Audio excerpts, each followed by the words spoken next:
সব খবর নিয়মিত আয়োজনে স্বাগত জানাচ্ছি আপনাদের সবাইকে। সাথে আছি আমি ইশরাত জাহান। 15 জানুয়ারির মধ্যে জুলাই অভ্যুত্থানের ঘোষণাপত্র দেওয়ার দাবি জানিয়েছে জাতীয় নাগরিক কমিটি। বৈষম্য বিরোধী ছাত্র আন্দোলনের প্রধান সমন্বয়ক হাসনাত আব্দুল্লাহ বলেন, ছাত্র জনতার একমাত্র শত্রু আওয়ামী লীগ। ছাত্র নেতারা বলেন, আওয়ামী লীগের বিচারের আগে কোনো নির্বাচন হবে না। শহীদ মিনারে বৈষম্য বিরোধী ছাত্র আন্দোলন ঘোষিত মার্চ ফর ইউনিটি কর্মসূচিতে এসব কথা বলেন তারা।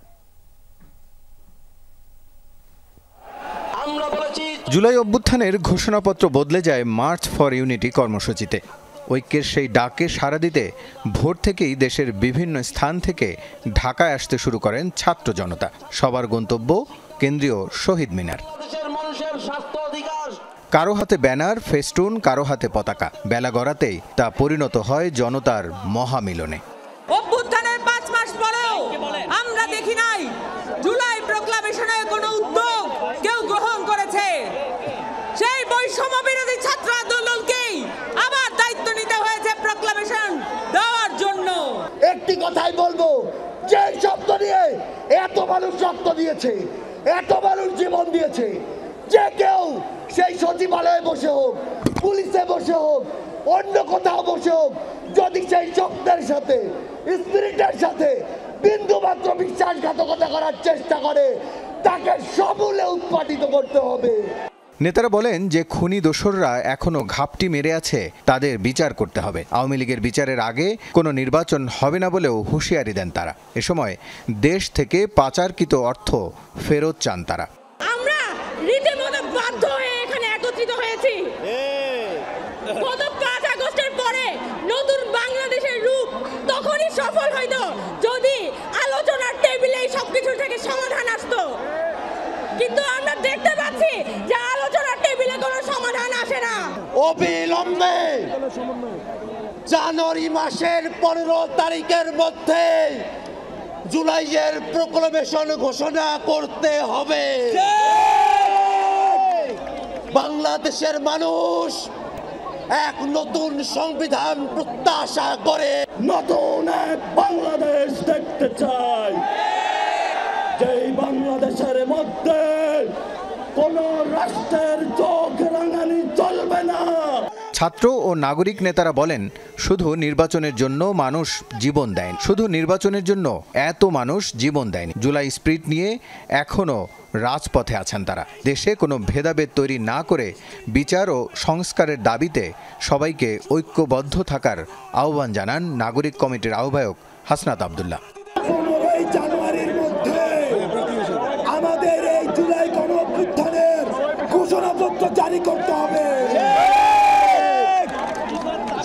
আমাদের জুলাই গণঅভ্যুত্থানের ঘোষণাপত্র 15 জানুয়ারির মধ্যে, আমাদের 15 জানুয়ারির মধ্যে জারি করতে হবে।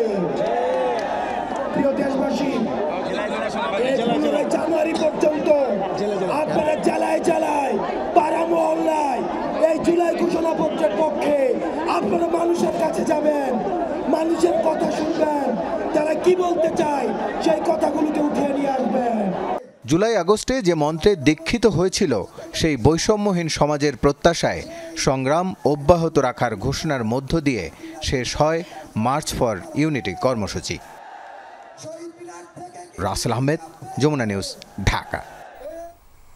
দর্শক, কেন্দ্রীয় শহীদ মিনারে রয়েছেন সহকর্মী আলামিন হক অহন। সরাসরি যাব তার কাছে। অহন, মার্চ ফর ইউনিটির কর্মসূচি তো শেষ হয়েছে, কি বার্তা দিল ছাত্র জনতা? বিস্তারিত তথ্য আমাদেরকে জানাবেন। একটি বার্তা, শুধু একটি নির্বাচনের জন্য জুলাইয়ের গণঅভ্যুত্থান হয়নি। এই দেশকে সংস্কার করার জন্য যে অভ্যুত্থান হয়েছে সেটি আগে করতে হবে।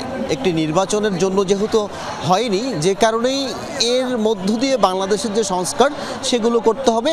আমি তারপরেও কিছু দৃশ্য আপনাকে দেখাতে চাই। অনুষ্ঠান, অর্থাৎ তাদের যে নির্ধারিত অনুষ্ঠান ছিল সেটি শেষ হয়ে গেছে, তারপরেও এখানে যারা সারা থেকে শিক্ষার্থীরা এসেছেন, তারা এখনও স্লোগান দিচ্ছেন। এর মধ্য দিয়ে তারা একটি বার্তা দিতে চান, রাজপথ তারা ছাড়েননি, ছাড়বেন না যতক্ষণ না পর্যন্ত খুনি শেখ হাসিনা, তারা বলছেন শেখ হাসিনাকে খুনি আখ্যায়িত দিয়ে বলছেন তাকে ফিরিয়ে আনতে হবে, তার বিচার করতে হবে। একই সঙ্গে আওয়ামী লীগের বিচার প্রক্রিয়াও নিশ্চিত করতে হবে, সেই দলটি নিষিদ্ধ করার দাবিও তারা জানিয়েছেন। এবং এই শিক্ষার্থী যারা রয়েছেন তারা বারবারই একটি কথা বলার চেষ্টা করছেন, এই বাংলাদেশের যে চাওয়া নতুন প্রজন্ম দেখে সেই চাওয়াটিকেই বাস্তবায়ন করতে হবে। এবং 15ই জানুয়ারির মধ্যে তারা একটি আলটিমেটাম দিয়েছেন, এই সরকারকে অবশ্যই জুলাই বিপ্লবের ঘোষণাপত্র দিতে হবে। সেই জুলাই বিপ্লবের ঘোষণাপত্রে অবশ্যই নতজানু পররাষ্ট্রনীতি থাকা যাবে না, পাশের দেশ কিংবা অন্যান্য দেশের চোখ রাঙ্গানিও তারা মানতে চান না। তারা একই সঙ্গে অসহনীয় দ্রব্যমূল্য বৃদ্ধি সেটির কথাও বলছেন এবং সিন্ডিকেট কেন ভাঙা হচ্ছে না সেটির কথাও বলছেন। তারা বারবার একটি কথা বলার চেষ্টা করছেন যে স্বৈরশাসককে তারা হটিয়েছেন, সেই স্বৈরশাসক সুলভ কোনো আচরণ এই ইউনূস সরকারের কাছ থেকে তারা দেখতে চান না। তারা এই বার্তা দিতে চান যে বাংলাদেশের স্বপ্ন এই নতুন প্রজন্ম দেখে, সেই স্বপ্ন যতক্ষণ না পর্যন্ত বাস্তবায়ন হবে না ততক্ষণ পর্যন্ত একটি নির্বাচনের প্রক্রিয়ার মধ্যে তারা আসতে চান না। তারা, আমি শুরুতে যেমনটি বলছিলাম, একটি নির্বাচনের জন্য এই জুলাই গণঅভ্যুত্থান শুধু হয়নি, একটি নির্বাচনের জন্য নয়। সুতরাং বাংলাদেশের যে আকাঙ্ক্ষা রয়েছে, জন আকাঙ্ক্ষা, সেটির কথা তারা বলছেন। একই সঙ্গে যেসব শিক্ষার্থী আন্দোলনে অংশ নিয়েছেন তাদেরকে বলছেন গ্রামে ফিরে যেতে, এবং আজ গ্রামে যাওয়ার পরে তারা স্থানীয় মানুষ যারা রয়েছেন তাদের চাওয়া পাওয়ার কথাও শুনতে চান। এখন পর্যন্ত তাদের তো একটা নির্দিষ্ট বিষয় তারা যে বিপ্লবের যে ঘোষণাপত্র সেখানে তুলে আনার চেষ্টা করেছেন, সেটি আরও সমৃদ্ধ করা যায় কিনা সে চেষ্টাও করবেন। এবং তাদের সেই একটি আলটিমেটাম সবশেষ পর্যন্ত যেটি খুবই গুরুত্বপূর্ণ, সেটি শেখ হাসিনাকে ফিরিয়ে আনতে হবে, তার বিচার করতে হবে, নির্দিষ্ট প্রক্রিয়ার মধ্য দিয়ে আওয়ামী লীগকে নিষিদ্ধ করতে হবে এবং এই বাংলাদেশ সুখী সমৃদ্ধি হওয়ার জন্য যেসব পদক্ষেপ নেওয়া দরকার সেগুলো নিতে হবে। ইশরাত, ধন্যবাদ আপনাকে। অহন, এদিকে খুলনা থেকে ঢাকায় মার্চ ফর ইউনিটি কর্মসূচিতে যোগ দিতে আসার পথে বাগেরহাটে বৈষম্য বিরোধী ছাত্র আন্দোলনের গাড়িবহরে হামলা হয়েছে। শান্তিপূর্ণ কর্মসূচিতে যোগ দেওয়ার পথে পরিকল্পিতভাবে আওয়ামী লীগের দোসররা হামলা চালিয়েছে বলে অভিযোগ শিক্ষার্থীদের। খুলনা মহানগর থেকে শিক্ষার্থী বহনকারী 25টি বাস ছেড়ে আসে ঢাকার উদ্দেশ্যে। এর মধ্যে একটি গাড়ি কিছুটা পিছনে পড়ে যায়। সেই গাড়ির সাথে মোল্লাহাট এলাকায় যাত্রীবাহী একটি বাসকে সাইড দেয়া নিয়ে শুরু হয় কথা কাটাকাটি। ঘটনার সূত্রপাত এভাবেই। কথা কাটাকাটির এক পর্যায়ে স্থানীয় লোকজন শিক্ষার্থীদের গাড়ি থেকে নামিয়ে মারধর করে। এরপর বাধে তুমুল সংঘর্ষ, ধাওয়া পাল্টা ধাওয়া হয় দুপক্ষের। ঘণ্টাব্যাপী সংঘর্ষে পুরো এলাকা পরিণত হয় রণক্ষেত্রে। আমলিগের দোসর ভাই নাকি মেম্বার জাহিদ ফরাদিকে আর হাদি, এরা কারা? এরা নাকি আক্রমণের নেতৃত্ব চালাইছে। ভালোভাবে কথা বলতে চাইছে, দেন এই হাতের গিরার পরে বাড়ি মারছে। যারা ছিল সব আওয়ামী পন্থী, শুধু ইমাদ না এলাকাবাসী এলাকায় পুলিশকে বুঝুন ফরাজি বাড়ি লোক ছিল, ফরাজি বাড়ি। শিক্ষার্থীদের অভিযোগ, গোপালগঞ্জের প্রবেশ মুখে প্রস্তুত ছিল সন্ত্রাসীরা। গাড়িবহর দেখে লাঠিসোঁটা নিয়ে হামলা চালায় তারা। যোগ দেয় স্থানীয় লোকজনও। হামলায় আওয়ামী লীগের দোসরদের সম্পৃক্ততার অভিযোগ শিক্ষার্থীদের। জড়িতদের দ্রুত সময়ের মধ্যে চিহ্নিতের দাবি জানায় তারা। আমরা 1 থেকে 6 জন পুলিশ অগ্রিম ছিল ওখানে। ওনারা আমাদেরকে বলছে তোমরা লাঠিগুলো ফেলে দাও, আমরা দেখতেছি, কিন্তু ওনারা কোনো কিছুই না দেখে ওনারা বড় ভিডিও করছে। পূর্ব পরিকল্পনা করে আমাদের গাড়ি আক্রমণ করবে বলে আওয়ামী লীগের দোসররা রাস্তায় অবস্থান করে আমাদের গাড়ি দেখেই আমাদের ভাইদের উপরে অতর্কিত হামলা শুরু করে। ওইখানে কিছু মুরব্বী ছিল, কিছু আমাদের বয়সী লোক ছিল, কিছু যুবক ছিল। আওয়ামী যুবক এবং ছাত্রলীগের সন্ত্রাসীরা আমাদের উপর অতর্কিত হামলা শুরু করে। সেখানে আমাদের বেশ কিছু শিক্ষার্থী গুরুতর আহত হয়। সংঘর্ষের ঘটনায় প্রায় 2 ঘণ্টা ঢাকা খুলনা মহাসড়কে আটকে পড়ে অসংখ্য যানবাহন। খবর পেয়ে ঘটনাস্থলে পৌঁছে পুলিশ ও সেনা সদস্যরা। এই মাঠ যখন ক্রস করতে গেছে ওরা আসলে সাইড দেয় নাই, লোকাল পরিবহন উঠে যাত্রী ভেবেই ওদের কয়েকজনকে মারছে। পরপরই সমন্বয়কদের আরো কয়েকটা গাড়ি আসছে, এটা নিয়ে মোটামুটি কাউন্টারের লোকজনের সাথে বড় আকারে বাড়ছে। পরে সেনাবাহিনীর সহায়তায় ঢাকার উদ্দেশ্যে ছেড়ে আসে বৈষম্য বিরোধী ছাত্র আন্দোলনের গাড়িবহর। সাবরিনা লিজা, যমুনা নিউজ। দর্শক, সচিবালয়ে অগ্নিকাণ্ডের ব্যাপারে ব্রিফিং চলছে, আমরা সরাসরি চলে যাচ্ছি সেখানে। স্পেশাল গাড়ি যেটাকে বলা হয়, উঁচু মৌযুক্ত গাড়ি, সেগুলি প্রবেশে কিছুটা সীমাবদ্ধতা ছিল। পরে আমরা দক্ষিণ দিক থেকে 2টো গাড়ি সচিবালয়ের 7 নম্বর ভবনের সামনে স্থাপন করতে সমর্থ হই। এতে আমাদের কিছুটা সময় চলে যায়, but in the meantime ওই সময়ের মধ্যে আমাদের ফায়ার ফাইটাররা গতানুগতিক পদ্ধতিতে সিঁড়ির মধ্যে দিয়ে পানি ডেলিভারি হোস নিয়ে পানি সাপ্লাই দিয়ে তারা ফায়ার ফাইট করছিল। একটা জিনিস উল্লেখ করতে, প্রতিটা ফ্লোরে 4টা করে কলাপসিবল গেট ছিল, উচ্চ তাপমাত্রা ছিল। এই অবস্থায় আমাদের ফায়ার ফাইটার থেকে কলাপসিবল গেট দিয়ে কেটে কেটে সামনে থেকে, যেহেতু আমার করিডোরের মধ্যে একটা টানেল ইফেক্ট ছিল, যেখানে অত্যন্ত কোনো বের হওয়ার জায়গা না থাকলে তাপমাত্রাটা ওখানের মধ্যেই সীমাবদ্ধ ছিল। ওই অত্যধিক তাপমাত্রার মধ্যে তাদের কাজ করতে হয়েছে এবং কলাপসিবল গেট কেটে কেটে ধীরে ধীরে ফায়ার কন্ট্রোল করে তাদেরকে আগাতে হয়েছে। এবং এক সময় তাদেরকে 6তলা থেকে 7তলা যেতে যাওয়ার জন্য আগে 6তলা থেকে ক্লিয়ার করতে হয়েছে। একটা জিনিস উল্লেখ যে এখানে যেহেতু ইন্টেরিয়র ডিজাইন ছিল, 7 গুলিতে প্রচুর ইন্টেরিয়র ডিজাইনের জিনিসপত্র ছিল এবং এখানে বৈদ্যুতিক কেবল এবং অন্যান্য তারের একটা সমাবেশ ছিল। এগুলো আগুনটা ছড়িয়ে পড়াতে বেশ সহযোগিতা করেছে এবং অনেক দাহ্য বস্তু ওখানে ছিল, বিশেষ করে যে ইন্টেরিয়র ডিজাইনের সাথে যে সমস্ত রুমের পার্টিশনগুলি আসে বা অন্যান্য দ্রব্যাদি আসে, পাশাপাশি কাগজপত্র, অন্যান্য কাপড় চোপড়, এই সমস্ত বিষয়গুলি ছিল। বাট আমাদের ফায়ার ফাইটাররা সেই অতিক্রম করে তারা ফায়ার ফাইট কন্টিনিউ করেছে।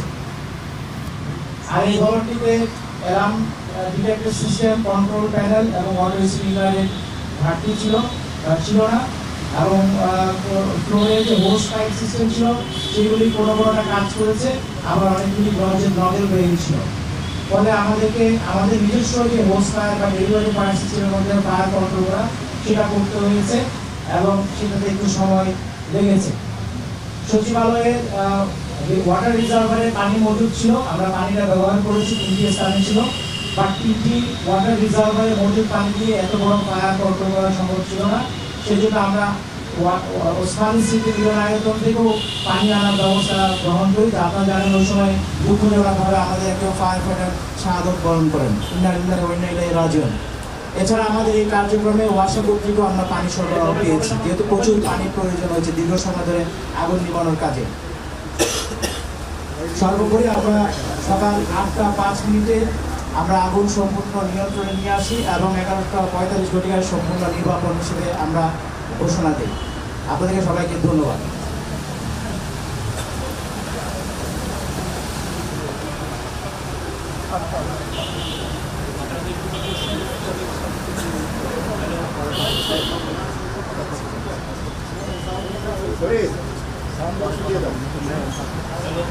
হ্যালো, হ্যাঁ শোনা যাচ্ছে না? আজকে ওনারা যখন যখন তাদের ফাইনাল রিপোর্ট দেন, স্যার পুরো 1 ঘন্টা তাদের রিপোর্টটা শুনেছেন এবং শোনার পরে অভিনন্দন জানিয়েছেন তাদের কাছ থেকে লং টার্ম রিকমেন্ডেশন চেয়েছেন, যাতে ফাইনাল রিপোর্টে রিকমেন্ডেশনগুলো থাকে, যাতে সচিবালয়ে এইরকম কোনো ফায়ার আর জন্য না ঘটে এবং সেটার জন্য যত রকমের ব্যবস্থা নেওয়া যায় সেই ব্যবস্থাগুলো নেওয়া সেই বিষয়ে উনি সবাইকে বলেছেন এবং বিশেষজ্ঞ মণ্ডলী স্যারকে জানিয়েছেন যে না, তারা তাদের ফাইনাল রিপোর্টে পুরো বিষয়গুলো আমি সচিবকে দিচ্ছি। আর আপনাদের কোনো কোশ্চেন থাকলে করতে পারেন, আমরা 3 থেকে 4টা কোশ্চেন নেব। বসেন বসেন বসেন বসেন। দর্শক, সচিবালয় অগ্নিকাণ্ডের ব্যাপারে ব্রিফিং চলছে, আমরা সরাসরি ছিলাম সেখানে। সচিবালয়ে আগুনের প্রাথমিক প্রতিবেদন সন্ধ্যায় প্রধান উপদেষ্টার কাছে জমা দেওয়ার কথা রয়েছে বলে জানিয়েছেন তদন্ত কমিটির প্রধান স্বরাষ্ট্র সচিব ডক্টর নাসিমুল গনি। আগুনের ঘটনা স্বাভাবিক নয় বলেই বিদেশে আলামত পাঠানো হচ্ছে বলে জানান তিনি। বলেন, বিদেশি কুরিয়ার সার্ভিসের মাধ্যমে আলামত পাঠানো হচ্ছে, কবে রিপোর্ট আসবে তা বলা যাচ্ছে না। সচিব বলেন, চূড়ান্ত তদন্ত প্রতিবেদন কবে দেওয়া হবে তা এখনই নিশ্চিত নয়। ডক্টর নাসিমুল গনি বলেন, ক্ষতিগ্রস্ত ভবনটি পুনরায় ব্যবহার উপযোগী করা হবে। বলেন, নিচের দিকের তলাগুলো ব্যবহার উপযোগী করতে 10 থেকে 15 দিন লাগবে, আর উপরের গুলো বেশি ক্ষতি হয়েছে, সেক্ষেত্রে সংস্কারে বেশি সময় লাগবে। সচিব আরও বলেন, প্রাথমিক রিপোর্ট জমা দিতে যে সময় দেওয়া হয়েছে তা যথার্থ ছিল, কেন এবং কারা জড়িত সেটিও খতিয়ে দেখবে কমিটি। 26শে ডিসেম্বর সচিবালয়ের 7 নম্বর ভবনে আগুন লাগে। সেই ঘটনায় 5টি মন্ত্রণালয়ের দপ্তর ক্ষতিগ্রস্ত হয়। 30শে ডিসেম্বর প্রাথমিক প্রতিবেদন জমা দেওয়ার কথা ছিল, কিন্তু প্রস্তুত না হওয়ায় তা জমা দেয়নি কমিটি। ব্রাহ্মণবাড়িয়ায় বিসিক শিল্পনগরীর পরিত্যক্ত মালামাল কেনা নিয়ে রক্তক্ষয়ী সংঘাতে জড়ালো বিএনপির দুপক্ষ। এতে অন্তত 10 জন আহত হয়েছেন। ভাঙচুর, অগ্নিসংযোগ করা হয়েছে বেশ কিছু বাড়িঘর ও ধানের গোলায়। আইন শৃঙ্খলা বাহিনী পরিস্থিতি নিয়ন্ত্রণে আনে। কারো হাতে লাঠি, কারো হাতে টেটাসহ দেশীয় অস্ত্র, চলছে পাল্টাপাল্টি হামলা। মঙ্গলবার এভাবেই রক্তক্ষয়ী সংঘাতে জড়ায় বিএনপির দুপক্ষ।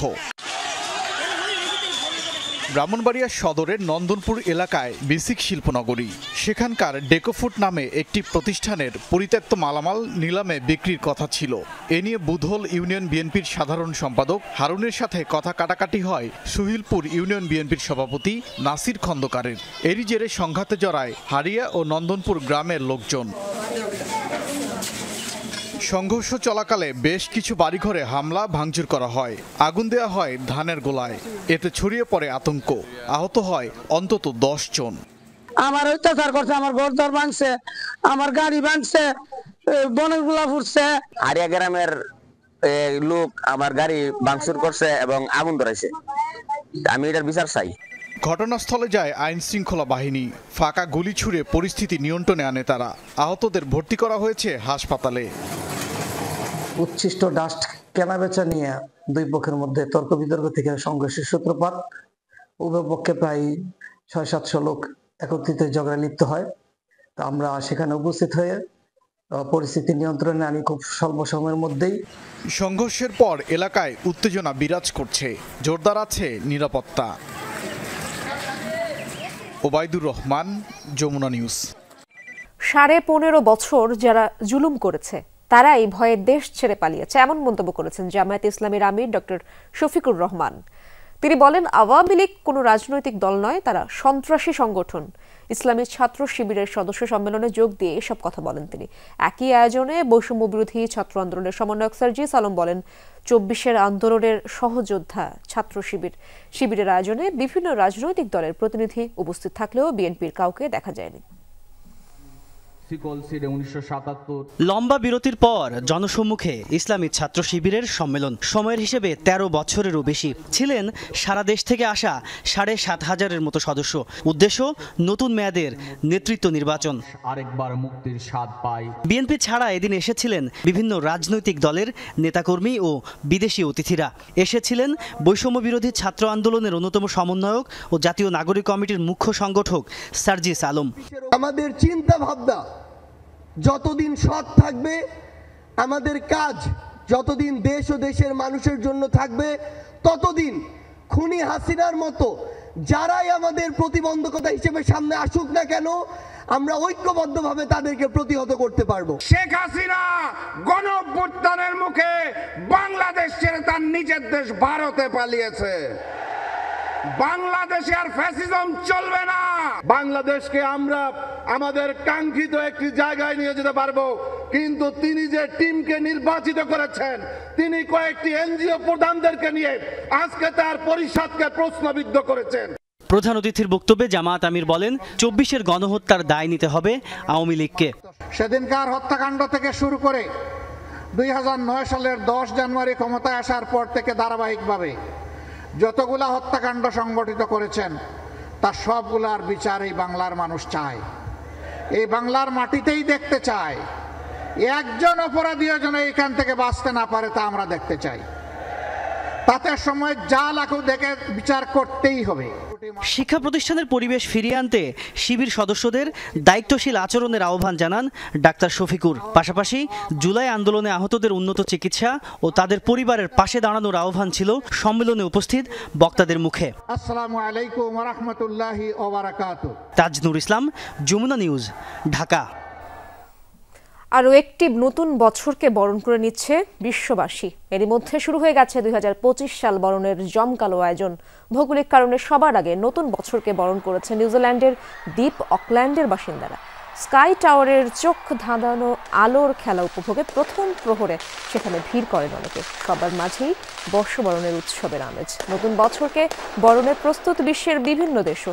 ঘড়ির কাঁটা 12টা ছুঁতেই উৎসবে মাতবেন হাজারো মানুষ। সময়ের পার্থক্যের কারণে আগামী 24 ঘন্টায় চলবে বর্ষবরণের আয়োজন।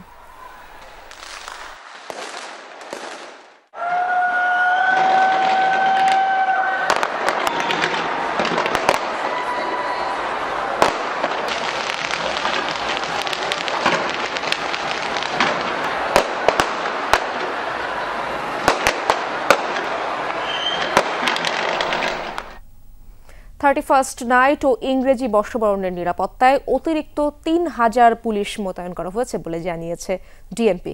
আতশবাজি পটকা ফোটাতে নিষেধ করেছেন ডিএমপি কমিশনার। 31st নাইটে আতশবাজি ও ফানুস উড়ানো বন্ধে সন্ধ্যা থেকেই মোবাইল কোর্ট পরিচালনা করবে পরিবেশ অধিদপ্তর, জানিয়েছেন উপদেষ্টা।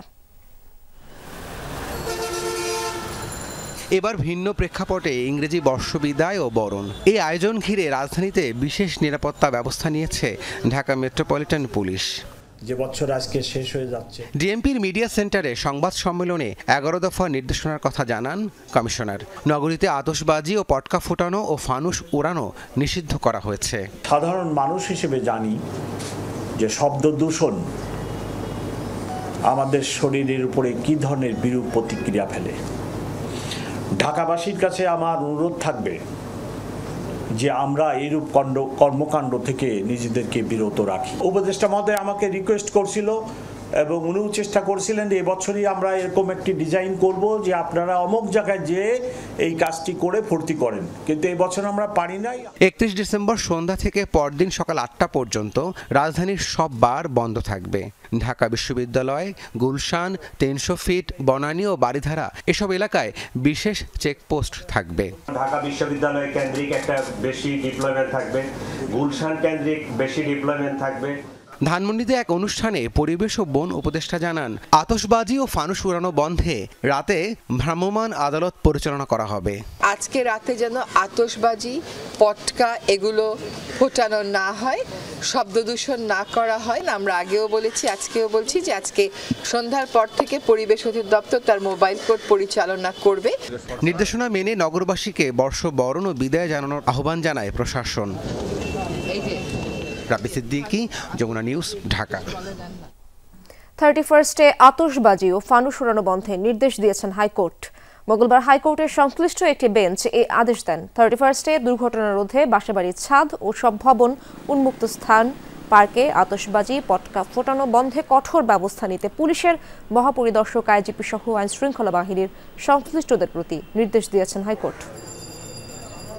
আজ প্রধান উপদেষ্টার কাছে প্রতিবেদন জমা দিচ্ছে না সংস্কার কমিশনগুলো। নির্বাচন সংস্কার কমিশন প্রতিবেদন জমা দেবে 3 জানুয়ারি, আর 7 জানুয়ারি রিপোর্ট দেবে দুর্নীতি দমন সংস্কার কমিশন এবং সংবিধান সংস্কার কমিশন। এছাড়া 15 জানুয়ারি প্রধান উপদেষ্টার কাছে প্রতিবেদন জমা দেবেন পুলিশ সংস্কার কমিশন। মন্ত্রিপরিষদ বিভাগ থেকে জানা গেছে 6 সংস্কার কমিশনই সময় বাড়িয়ে নিয়েছে। বিচার বিভাগ সংস্কার কমিশন সহ এই 6 সংস্কার কমিশনের প্রতিবেদন 31 ডিসেম্বরের মধ্যে জমা দেওয়ার কথা ছিল। মন্ত্রিপরিষদ বিভাগ থেকে জানানো হয়েছে 15 জানুয়ারি পর্যন্ত সব সময় বাড়িয়েছে তারা। সংস্কার কমিশন গঠিত হলেও কাজ শুরু করতে কিছুটা বিলম্ব হওয়ায় সময় নেন তারা। পদ্মা সেতু প্রকল্পে নির্মাণ তদারকি পরামর্শক নিয়োগে দুর্নীতির ঘটনা অধিকতর তদন্তের সিদ্ধান্ত নিয়েছে দুদক। সংস্থাটি জানায়, আর্থিক লাভের বিনিময়ে বিদেশি প্রতিষ্ঠান এসএনসি লাভালিনকে তদারকি পরামর্শক নিয়োগ দেওয়া হয়েছিল কিনা তা খতিয়ে দেখা হবে। তবে সংস্থার মহাপরিচালক জানান, আগের তদন্তে কিছু সীমাবদ্ধতার কারণে এখন আবারও তদন্ত করা হচ্ছে। পদ্মা সেতু প্রকল্পে দুর্নীতি নিয়ে গত 1 দশকে কম জল ঘোলা হয়নি। প্রকল্পটি শুরুর আগেই ওঠে দুর্নীতির অভিযোগ। সেই ঘটনার জেরে তৎকালীন মন্ত্রীকেও পদত্যাগ করতে হয়। কানাডার আদালতে সেই অভিযোগের নিষ্পত্তিও হয়। বিশ্বব্যাংক এডিবিকে বাদ দিয়ে নিজস্ব অর্থায়নে পদ্মা সেতু তৈরি করে বাংলাদেশ। আগস্টে সরকার পতনের পর দুর্নীতির সেই অভিযোগ আবারও সামনে আনার সিদ্ধান্ত নিয়েছে দুদক। সেতু বিভাগের সাবেক সচিব মোশাররফ হোসেন ভূঁইয়া সহ দেশীয় 3 কর্মকর্তা এবং এসএনসি লাভালিনের 3 কর্মকর্তার বিরুদ্ধে চলবে এই তদন্ত। এই মামলা সংক্রান্ত গুরুত্ব প্রমাণে সহায়ক যথেষ্ট প্রমাণাদি সেই সময় ছিল না, সেই কারণে উক্ত মামলা অধিকতর তদন্তের সিদ্ধান্ত গৃহীত হয়েছে। দেশের বিভিন্ন বিমানবন্দরে উন্নয়ন কাজের নামে হাজার কোটি টাকা লুটপাটের অভিযোগে সাবেক প্রধানমন্ত্রীর সামরিক উপদেষ্টা তারিক আহমেদ সিদ্দিকী সহ আরও 7 জনের বিরুদ্ধে তদন্ত করা হবে। সাবেক প্রতিমন্ত্রী নসরুল হামিদ বিপুর বিরুদ্ধে বিদ্যুৎ খাতের দুর্নীতির অভিযোগও অনুসন্ধান করবে দুদক। 6,000 কোটি টাকার সম্পদ ফেলে আত্মগোপনে যাওয়ার অভিযোগে রাজশাহী সিটির মেয়র এবং রাজশাহীর সাবেক 7 এমপির বিরুদ্ধে তদন্ত করবে দুদক। নির্মোহ দৃষ্টিকোণ থেকে যে কোনো মামলা অথবা যে কোনো অনুসন্ধান যথাযথভাবে সুষ্ঠু তদন্ত করবে, এটাই আমরা আশা করছি। স্বর্ণ চোরাচালানের অভিযোগে ব্যবসায়ী দিলীপ কুমার আগারওয়াল এবং বাজুসের সাবেক সভাপতি এনামুল হক দোলনের বিরুদ্ধেও অনুসন্ধান করবে দুদক। দুদক নিরপেক্ষভাবে। শাকিল হাসান, যমুনা নিউজ, ঢাকা। বাংলাদেশ থেকে চুরি হওয়া অর্থ দেশে ফিরিয়ে আনতে ফিলিপাইনের সহযোগিতা কামনা করেছেন রাষ্ট্রপতি মোহাম্মদ শাহাবুদ্দিন। সকালে বঙ্গভবনে বাংলাদেশে নবনিযুক্ত ফিলিপাইনের রাষ্ট্রদূত নিনা পাদিলা কেইংলেট রাষ্ট্রপতির কাছে পরিচয়পত্র পেশকালে রাষ্ট্রপতি এই সহযোগিতা চান। ফিলিপাইনের নতুন রাষ্ট্রদূতকে স্বাগত জানিয়ে রাষ্ট্রপতি বলেন, ফিলিপাইনের সাথে সম্পর্ক উন্নয়নে গুরুত্ব দেয় বাংলাদেশ। ফিলিপাইনের রিজাল কমার্শিয়াল ব্যাংক কর্পোরেশনের মাধ্যমে বাংলাদেশ ব্যাংকের চুরি হওয়া $81 মিলিয়ন মধ্যে $15 মিলিয়ন উদ্ধারের সহযোগিতার জন্য ফিলিপাইনের সরকারকে ধন্যবাদ জানান। বাকি $66 মিলিয়ন দ্রুত দেশে ফিরিয়ে আনতে তাদের সহযোগিতা অব্যাহত থাকবে বলে আশাবাদ ব্যক্ত করেন রাষ্ট্রপতি। দক্ষিণ কোরিয়ায় বিমান দুর্ঘটনায় প্রাণহানির জন্য রানওয়ে সংলগ্ন দেয়ালকেই দায়ী করছেন বিশেষজ্ঞরা। মুয়ান এয়ারপোর্টের রানওয়ের শেষ অংশে থাকা ওই কংক্রিটের দেয়ালের সাথে সংঘর্ষের ফলেই বিস্ফোরণ হয় বিমানটিতে, ফলে প্রাণ যায় 179 আরোহীর। বিশ্লেষকরা বলছেন, দেয়াল না থাকলেই গতি কমে থেমে যেত বিমানটি, ফলে এড়ানো সম্ভব হতো প্রাণহানি। দক্ষিণ কোরিয়ার মুয়ান এয়ারপোর্টে চলছে বিধ্বস্ত বিমানের ধ্বংসস্তূপের মধ্যে তল্লাশি। দুর্ঘটনার কারণ জানতে সর্বোচ্চ চেষ্টা চালিয়ে যাচ্ছেন তদন্ত কর্মকর্তারা। রোববারের ওই দুর্ঘটনায় 181-র মধ্যে প্রাণ যায় 179 জনেরই। এখন পর্যন্ত তদন্ত কর্মকর্তারা বলছেন, পাখির ঝাঁকির সাথে ধাক্কা খাওয়ার কারণে বিমানটিতে যান্ত্রিক ত্রুটি দেখা দিলেও রানওয়ের পরে থাকা দেয়ালের সাথে সংঘর্ষে বিস্ফোরণ হয় বিমানটিতে। রানওয়ে শেষ হওয়ার মাত্র 820 ফিট দূরে কেন কংক্রিটের দেয়াল নির্মাণ করা হলো তাই নিয়ে উঠেছে প্রশ্ন। এ অবস্থায় বিশেষজ্ঞরা বলছেন, রানওয়ের পরে দেয়াল না থাকলে এই প্রাণহানি হতো না। গতি কমে বিমান থেমে গেলে সহজে উদ্ধার করা সম্ভব হতো আরোহীদের। কিন্তু কংক্রিটের দেয়ালের সাথে ধাক্কা লেগে বিস্ফোরিত হয় পুরো বিমান, যাতে প্রাণ যায় আরোহীদের। তদন্তের সময় আমরা যা দেখেছি তা খুবই দুঃখজনক এবং অস্বাভাবিক। এটাই আমাকে সবচেয়ে বেশি অবাক করেছে যে রানওয়ের পরে কংক্রিটের দেয়াল কেন থাকবে। গতি কমে আসলে বিমান এমনি থেমে যেত এবং আরোহীরা সেখান থেকে বেঁচে ফিরতে পারতেন। এদিকে দক্ষিণ কোরিয়া কর্তৃপক্ষ বলছে, এখন পর্যন্ত 174 জন নিহত আরোহীর পরিচয় শনাক্ত করা সম্ভব হয়েছে। মীর মুশফিকা হাসান, যমুনা নিউজ। হবিগঞ্জের বাহুবলে একটি কারখানায় সিলিন্ডার বিস্ফোরণে প্রকৌশলী সহ 4 জন নিহত হয়েছেন। সকালে এই ঘটনা ঘটে। বাহুবল থানার ভারপ্রাপ্ত কর্মকর্তা জাহিদুল ইসলাম জানান, বিস্ফোরণে ঘটনাস্থলেই 2 জন মারা যান। তারা চাঁদপুরের মিজান, গাজী ও মাহফুজ। পরে আহত 4 জনকে ওসমানী মেডিকেল নেওয়ার সময় পথেই প্রকৌশলী সহ আরেক শ্রমিকের মৃত্যু হয়। বিস্ফোরণের কারণ এখনও জানাতে পারেনি পুলিশ ও ফায়ার সার্ভিস। গ্যাসটা এখানে সাবস্টেশনের মাধ্যমে গ্যাসের পাওয়ারটা একটু লো করে, এখানে এই পাওয়ার লো করা একটু সমস্যা দেখা দিচ্ছিল, যান্ত্রিক ত্রুটি দেখা দিচ্ছিল। এই জন্য ইঞ্জিনিয়ার সহ ওই যে গ্যাস সাপ্লাই করে গাজীপুর গ্যাস কোম্পানির লোকজন, এরা 6 জন টোটাল এখানে এটা ঠিক করার জন্য আসছিল। তারপর হঠাৎ করে এখানে বিস্ফোরণ ঘটে। আইনশৃঙ্খলা বাহিনীর অভিযানের মুখে কক্সবাজারের টেকনাফে অপহৃত 18 শ্রমিককে ছেড়ে দিয়েছে অপহরণকারীরা। বিকেলে গাজী মোড়া পাহাড়ে অপহৃত শ্রমিকদের ছেড়ে দিলে সেখান থেকে তাদের উদ্ধার করে আইনশৃঙ্খলা বাহিনী। তবে এখনও সন্ধান মেলেনি অপহৃত 7 জনের। এর আগে সোমবার বন বিভাগের অধীনে 18 জন শ্রমিক পাহাড়ে কাজ করতে গেলে তাদের ধরে নিয়ে যায় কিছু সশস্ত্র লোক। এরপর তাদের উদ্ধারে যৌথ অভিযান চালায় পুলিশ, এপিবিএন, র্যাব ও বন বিভাগ। বাণিজ্য মেলা এখনো আন্তর্জাতিক মানের হতে পারেনি, তাই মাসব্যাপী আয়োজনে অনেক সময় বিদেশিরা অংশ নিতে অনীহা প্রকাশ করে। কথা বলেছেন বাণিজ্য উপদেষ্টা শেখ বশিরউদ্দিন। সকালে বাণিজ্য মেলা নিয়ে আনুষ্ঠানিক প্রেস ব্রিফিং করেন তিনি। জানান, কাল সকালে 29তম আয়োজনের উদ্বোধন করবেন প্রধান উপদেষ্টা ডক্টর মোহাম্মদ ইউনূস। তার আগে সব স্টল ও প্যাভিলিয়নের প্রস্তুতি শেষ হবে। কাউন্টারে যেন লম্বা লাইন না হয় সেজন্য টিকেটের ব্যবস্থা রাখা হয়েছে। গত বছরের তুলনায় বাড়ানো হয়েছে নিরাপত্তার পরিধি। প্রতিদিন সকাল 10টা থেকে রাত 9টা পর্যন্ত চলবে আয়োজন। তবে সাপ্তাহিক ছুটির দিনে মেলা শেষ হবে রাত 10টায়। এবার সব মিলিয়ে স্টল ও প্যাভিলিয়নের সংখ্যা 361টি। বিদেশি উদ্যোক্তা এসেছেন 7টি দেশ থেকে। বাণিজ্য উপদেষ্টা জানান, এবার মেলায় যাতায়াতে বিআরটিসির শাটল বাস থাকবে। পাশাপাশি ভাড়ায় 50% ডিসকাউন্ট দেবে রাইড শেয়ারিং কোম্পানি উবার। আন্তর্জাতিকভাবে এই মেলা যে খুব ব্যাপক প্রসার তৈরি করবে আমি সেটা এই মুহূর্তে আশা করছি না, মানে বাস্তবতার সাথে তাল রেখে। আর বর্তমান সময়ের মধ্যে যেটা সব কিছু সম্ভব ছিল অন্তর্ভুক্তি করার মাধ্যমে সেটাই আমরা করার চেষ্টা করেছি। দীর্ঘমেয়াদে আমি যেটা আমার আগের প্রশ্নের জবাবে বলেছি যে আমাদের দীর্ঘমেয়াদের লক্ষ্য অবশ্যই এটাকে আন্তর্জাতিক মানে উন্নত করা, বাট এটা ওভারনাইট হয়ে যাবে বলে আমি মনে করি না। অবশ্যই এটা একটা প্রক্রিয়ার মাধ্যম দিয়ে যেতে হবে। অ্যাডভার্টাইজিং ইনোভেশন CJFB বিশেষ সম্মাননা পেলেন মার্কেটিং সুপারস্টার সৈয়দ আলমগীর। ঢাকার একটি 5 তারকা হোটেলে কালচারাল জার্নালিস্ট ফোরাম অব বাংলাদেশের 23তম অ্যাওয়ার্ড অনুষ্ঠানে দেশের জনপ্রিয় শিল্পী, নির্মাতা, গীতিকার, সুরকারদের সম্মাননা দেওয়া হয়। এই আয়োজনে মার্কেটিং জগতের আইকন সৈয়দ আলমগীরকে বিজ্ঞাপন উদ্ভাবন হিসেবে এই বিশেষ সম্মাননা প্রদান করা হয়। সম্মাননা প্রদানের জন্য জুরি বোর্ডকে ধন্যবাদ জানান তিনি। হালাল সাবান ধারণার জন্য জাতীয় এবং আন্তর্জাতিকভাবে বিখ্যাত সৈয়দ আলমগীর। এছাড়াও পৃথিবীর একাধিক বিশ্ববিদ্যালয়ে তার কর্মযজ্ঞ নিয়ে গবেষণা হয়ে থাকে। মালদ্বীপের প্রেসিডেন্ট মোহাম্মদ মুইজ্জুকে ক্ষমতা থেকে সরাতে চক্রান্ত করেছিল ভারত। মুইজ্জুকে অভিশংসনের লক্ষ্যে মালদ্বীপের ক্ষমতাসীন ও বিরোধী দলীয় 40 এমপিকে ঘুষের প্রস্তাব দেয় ভারতীয় গোয়েন্দা সংস্থা র। বিশেষ এক প্রতিবেদনে এমনটাই জানিয়েছে আন্তর্জাতিক গণমাধ্যম ওয়াশিংটন পোস্ট। তবে যথেষ্ট সমর্থন না পাওয়ায় মুইজ্জুকে অভিশংসনের পরিকল্পনা ভেস্তে যায় ভারতের।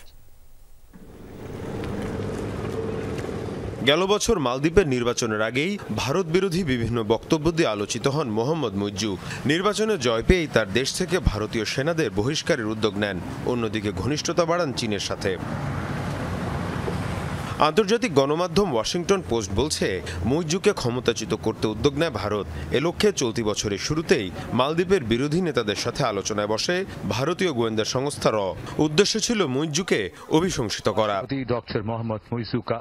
ডেমোক্রেটিক রিনিউয়াল ইনিশিয়েটিভ নামের একটি গোপন নথি উদ্ধার করেছে ওয়াশিংটন পোস্ট, যাতে বলা হয় ক্ষমতাসীন ও বিরোধী দলীয় 40 এমপিকে ঘুষের প্রস্তাব দেওয়া হয়। মুইজ্জুকে অপসারণ নিশ্চিত করতে সামরিক বাহিনী, পুলিশ সহ প্রভাবশালী অপরাধী চক্রকেও অর্থ দেওয়ার প্রস্তাব দেওয়া হয়। সব মিলিয়ে প্রায় $60 লাখ ব্যয়ের পরিকল্পনা করে ভারত। ওয়াশিংটন পোস্ট বলছে, মুইজ্জুকে অভিশংসনের জন্য যথেষ্ট সমর্থন জোগাড় করতে ব্যর্থ হয় এ পরিকল্পনা বাস্তবায়ন করা সম্ভব হয়নি। এদিকে প্রতিবেদন ইস্যুতে এখনও মালে কিংবা দিল্লির পক্ষ থেকে আনুষ্ঠানিক কোনো প্রতিক্রিয়া আসেনি। মীর মুশফিকা হাসান, যমুনা নিউজ। বিপিএল এর তৃতীয় ম্যাচেও হয়েছে রান উৎসব। মাহিদুল ইসলামের রেকর্ড 18 বলের ঝড়ো 50 আর অস্ট্রেলিয়ান বসিস্তোর 75 রানের ইনিংসে চিটাগাং কিংসকে 204 রানের টার্গেট দেয় খুলনা টাইগার্স। এরপর বোলিং করতে নেমে খুলনার ক্যারিবিয়ান পেসার ওশানে থমাস 1 বলে 15 রান দিয়ে গড়েন বিশ্ব রেকর্ড। শামীম ঝড়ো 78 রানের ইনিংস খেলেও 37 রানের জয় পায় খুলনা। চট্টগ্রাম খুলনা ম্যাচের বয়স তখন 14 ওভার 2 বল। মাঠে নামেন মাহিদুল ইসলাম অঙ্কন। প্রথম 3 বলে 1 রান করেন, কিন্তু পরের ওভারেই যেন 1 নম্বর গিয়ার থেকে শিফট করে 5 নম্বরে চলে যান অঙ্কন। শামীম পাটোয়ারিকে পরপর 2 বলে 2 ছক্কা হাঁকালেন। শরীফুল ইসলামের করা পরের ওভারে 3 ছক্কায় তুললেন 20 রান। 17তম ওভার শেষে 12 বলে 35 রান মাহিদুলের। মোহাম্মদ ওয়াসিমের পরের ওভারটা ততটা রান তুলতে না পারলেও শরীফুলের করা 19তম ওভারে 1 বাউন্ডারি, 1 ছক্কা আর 1 সিঙ্গেল নিয়ে 18 বলে 50 করার কীর্তি করলেন মাহিদুল, যা বিপিএলে বাংলাদেশি ক্রিকেটারদের মধ্যে দ্রুততম। এর আগে 22 বলে 50 করে রেকর্ডটি ছিল সাকিব আল হাসানের দখলে। তবে দেশি বিদেশি হিসাব করলে বিপিএলের দ্রুততম 50 রেকর্ড সুনীল নারিনের, সেটা আবার মাত্র 13 বলে কুমিল্লার জার্সিতে। শেষ পর্যন্ত অঙ্কনের অপরাজিত 59 অস্ট্রেলিয়ান ওপেনার উইলিয়াম বাসিস্তর 50 বলে 75 রানের ইনিংসে 4 উইকেটে 203 রান করে খুলনা টাইগার্স। চট্টগ্রামের ব্যাটিংও হয়েছে আরেকটি রেকর্ড, সেটা অনেকটা অবিশ্বাস্য। 1 বলে 15 রান তুলেছেন নাইম ইসলাম। তবে ছক্কা নাইম হিসেবে পরিচিত অভিজ্ঞ এই ব্যাটারের চেয়ে এখানে অবশ্য কৃতিত্বটা বেশি খুলনার ক্যারিবিয়ান বোলার ওশানে থমাসের। ম্যাচের প্রথম বলে আউট হন নাইম, তবে বলটা ছিল নো বল। ফ্রি হিটের ডেলিভারিটা ছিল ডট। পরের বলটা নো বল, তবে এবার ছক্কা হাঁকার নাইম। এবার যুক্ত হলো 7 রান। ফ্রি হিটের পরের 2 বল ওয়াইড দেন থমাস। বৈধ ডেলিভারি করার তৃতীয় চেষ্টায় আবারও নো বল, এবার বাউন্ডারি হাঁকান নাইম। এভাবেই মাত্র 1 বলে স্কোর বোর্ডে জমা হয় 15 রান, যা টি-20 ক্রিকেটের 1 বলে সবচেয়ে বেশি রান হবার নতুন বিশ্ব রেকর্ড। তবে এরপর আবু হায়দার রনি, হাসান মাহমুদ, মিরাজদের বোলিং ভেলকিতে 67 রানের 7 উইকেট হারিয়ে বিপাকে পড়ে চিটাগং কিংস। কিন্তু এর পরও ছিল শামীম পাটোয়ারির ম্যাজিক। বিপর্যয়ের মাঝেই সমান 4টি ছক্কা আর 4টি চারের মারে 23 বলে 50 তোলেন পাটোয়ারি। নিঃসঙ্গ শেরপার মতো লড়াই করে 78 রানের ইনিংস খেলে শামীম আউট হবার পর 166 রানে অল আউট হয় চিটাগাংস। 37 রানের জয়ে আসর শুরু করে মিরাজের Khulna Tigers. Hasinur Rahman, Jamuna sports, Dhaka. BPL এর টিকিট নিয়ে প্রথম দিনের তুলকালাম কাণ্ডের পর মিরপুর সুইমিং কমপ্লেক্স ও সিটি ক্লাব মাঠের 2টি বুথে টিকিট বিক্রি শুরু করেছে বিসিবি, কিন্তু এই বিষয়ে অধিকাংশ দর্শক অবগত না থাকায় ফাঁকা পড়ে আছে কাউন্টারগুলো। সিটি ক্লাব মাঠের বুথ একেবারেই ফাঁকা, অলস সময় পার করছে সংশ্লিষ্ট সবাই। সুইমিং পুল কমপ্লেক্সের বুথে কিছু দর্শক টিকিট কাটছেন, যার অধিকাংশ স্থানীয়। দর্শক সবাইকে স্বাগত জানাচ্ছি মিরপুরের সিটি ক্লাব গ্রাউন্ড থেকে। এখানে বিপিএল এর জন্য নতুন এক টিকিট কাউন্টার শুরু করেছে বিসিবি। বিপিএল এর প্রথম দিন টিকিট নিয়ে যে তুলকালাম কাণ্ড হয়েছিল, বিসিবির গেট ভাঙচুর হয়েছিল, এর পরবর্তীতে 2টি ফিজিক্যাল বুথ করেছে বিসিবি, কিন্তু আশ্চর্যের বিষয় বিপিএল এর দ্বিতীয় দিন এই কাউন্টারটা একেবারেই ফাঁকা। নিশ্চয়ই দেখতে পাচ্ছেন সরেজমিনে আমরা এখানে এসেছি। এই মুহূর্তে আমরা যখন ভিডিওটি ধারণ করছি তখন কিন্তু ম্যাচ শুরু হতে আর প্রায় আধা ঘন্টা বাকি। প্রথম ম্যাচ দিনের যে খেলা 12টায়, সেই সময় একজন দর্শকও নেই যিনি কিনা টিকিট কিনতে আগ্রহী বা লাইনে দাঁড়িয়েছেন বা এসেছেন। টিকিট কাউন্টারের ভিতরে লোকজন একেবারে অলস সময় পার করছেন। আমরা খোঁজ নিয়ে দেখেছি সব ক্যাটাগরির সব ধরনের টিকিট এখানে আছে। যেই জটলাটা, যেই লোকজনদের আপনারা দেখতে পাচ্ছেন, এরা সবাই বিসিবির সিকিউরিটি, আইন শৃঙ্খলা বাহিনীর সদস্য। আরেকটি ভেন্যু আছে মিরপুর স্টেডিয়াম সংলগ্ন সুইমিং পুল কমপ্লেক্সে। চলুন যাই সেখানে, দেখি সেখানের অবস্থাটা কেমন। সিটি ক্লাবের মতো সুইমিং পুলের যে বুথটা আছে সেটা একেবারেই ফাঁকা নয়, এখানে কিছু দর্শক টিকিট কিনছে। তবে মূল বিষয়, যারা এখানে টিকিট কিনতে এসেছেন, যাদের সঙ্গে আমরা কথা বলেছি, অধিকাংশ দর্শকই বলছেন তারা এখান দিয়ে যাচ্ছিল বা স্থানীয় বাসিন্দা, অর্থাৎ সেভাবেই তারা জানতে পেরেছেন এই বুথগুলোতে টিকিট বিক্রি হচ্ছে। ফেসবুক আছে বা অন্যান্য অনলাইন প্ল্যাটফর্মে এটা দিলে সবাই দেখতে পারতো আর কি। কারণ আমরা অনেকে আজকে দেখা জানেই না যে কার কার খেলা, প্রচারণাটা অবশ্যই বাড়াতে হবে। ডিজিটাল প্ল্যাটফর্মটা সবার হাতে চলে গেছে, তো আই থিঙ্ক এই বুথ বা ব্যাংক এই জাতীয় জিনিসগুলো ঠিক আছে, ম্যানুয়ালি দরকার আছে, বাট আই থিঙ্ক যদি অনলাইনে একটা বুকিং করার সিস্টেম থাকতো সেটা মানে দর্শকদের জন্য খুবই হ্যাসেল ফ্রি হতো। আমি ওই সাইডে জিজ্ঞাসা করছিলাম, তারা বলছিল এদিকে কাউন্টার হয়েছে, এদিকে যাও, এখন পাওয়া যায়। আজকে অ্যাভেলেবল পাওয়া যাচ্ছে, সমস্যা হয় না। কালকে আমি আসছিলাম, টিকিট পাইনি। বিপিএল এর শুরুর আসরগুলোর দিকে খেলা শুরু হলে মাইকিং করা হতো, ব্যানার পোস্টারে ছেয়ে ফেলা হতো ভেন্যু সংলগ্ন এবং পার্শ্ববর্তী এলাকাগুলো, কিন্তু এখন আর সেই সব বিষয়টা দেখা যায় না। তবে মাইকিং, ব্যানার ফেস্টুনের খুব একটা প্রয়োজনে পড়ে না, কেননা এখন সামাজিক যোগাযোগ মাধ্যমের যুগ। কিন্তু বিসিবি যদি তাদের সামাজিক প্ল্যাটফর্মে তাদের সিদ্ধান্তগুলো জানিয়ে দেয় তাহলেই কিন্তু তাদের সিদ্ধান্তগুলো পৌঁছে দেয় সাধারণ মানুষের দোরগোড়ায়। এই যে নতুন 2 কাউন্টারের টিকিট দেওয়া শুরু হয়েছে, অধিকাংশ লোকেই তা জানেই না। আর সেটা সবার জানা থাকলে হয়তো এই লাইনগুলো সারিবদ্ধভাবে লোকে ঠাসা থাকতো, আরও বেশি দর্শক হতো দ্বিতীয় দিনের খেলাতে। হাসিনুর রহমান, যমুনা স্পোর্টস, ঢাকা। দর্শক, এই ছিল আজকের সব খবরের আয়োজনে। এতক্ষণ সাথে থাকার জন্য ধন্যবাদ সবাইকে।